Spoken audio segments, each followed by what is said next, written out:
In this video, we will be talking about the families, the students, and the safety procedures. Please tune in. What does that mean? What's demographic look like? Are most of the students in your class, are their families have an email address? All right, so we are going to understand the families and community the school serves. So what does that mean? What's demographic look like? Are most of the students in your class, are their families have an email address, have a phone number? How are you going to contact them before the first day of school? So back in the day, we had to use postcards. And we would go to school like a week before school, and that first day we would write postcards to families, introducing ourselves to the new families. But now we don't have to do postcards. You can use email.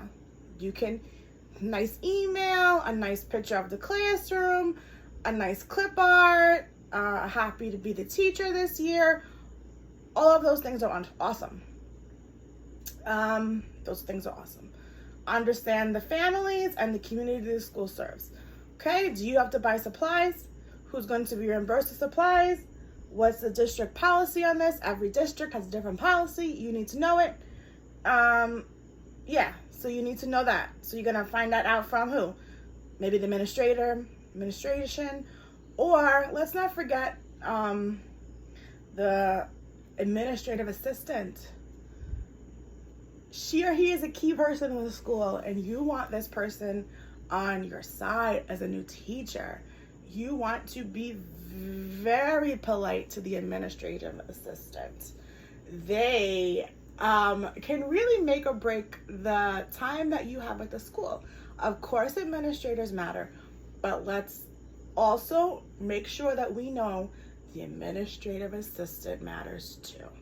And we're polite and we're nice, and if you do something for Christmas, include the administrative assistant.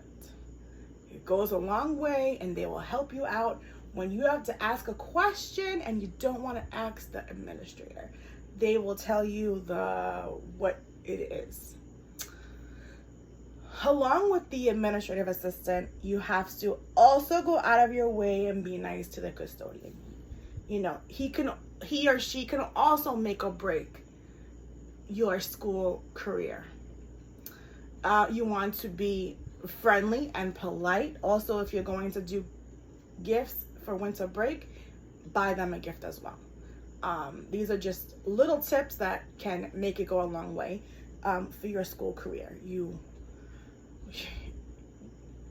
Yes, the administrative assistants and the custodial staff, very polite and nice. That's part of the school culture. We all know the administrative assistants run the school. It's a joke. I'm laughing, but it's not a joke. So as a new teacher, be nice to them. If they're giving you stuff and they're telling you stuff, you're writing this stuff down. So the next time you go in, you don't have to ask the same question, because she or he will be irritated to answer the same question if they already told you this already. So keep that in mind too.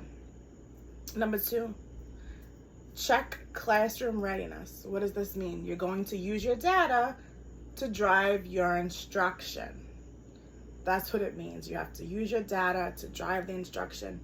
Don't teach them what they already know. Don't waste time on that. Check their readiness skills. What do they already know? If they already know it, you probe it out and you're like, oh, they already know it. You know, probing it out is when you see what they already know. If you're asking them a question without teaching them, you're probing them. And if they know it, then you don't have to go ahead and teach it to them again because they know it. This can go for general ed and special ed too. You know, in special ed, you want to probe the skills that they didn't know when they left you, because they might have acquired those skills over the break. So you want to probe those skills. So probing is when you are asking the question without directly teaching the question, without directly teaching it.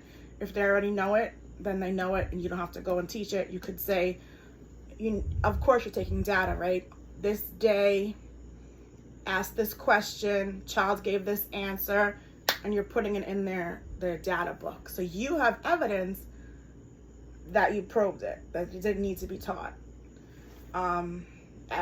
Evidence and documentation and data are key. You have to be on top of it. You know, it's a stressful environment for a lot of reasons. And one of those reasons is that you're in charge of the data for all of the kids. And if you have to make sure everything's fine. We'll leave it at that. Make sure everything is fine. Okay. Number 3, you need to learn the safety procedures. Now, the first couple of days that your district is back in school, you'll have a lot of icebreakers, a lot of PDs, a lot of things like that. In those PDs, there will be a PD about the safety procedures for the different drills that we have to do as teachers. So there'll be a safety drill about fire drill, a safety drill about lockdown, a safety drill about active shooting, a safety drill about sheltering in place. These are all drills that you will have to know. I mean, not even depending on where you live in this country, just you will have it. We've all had it. All of us in education have already had these drills. So they will teach you these drills. The night that they teach you those drills, you go home and you read those drills to yourself.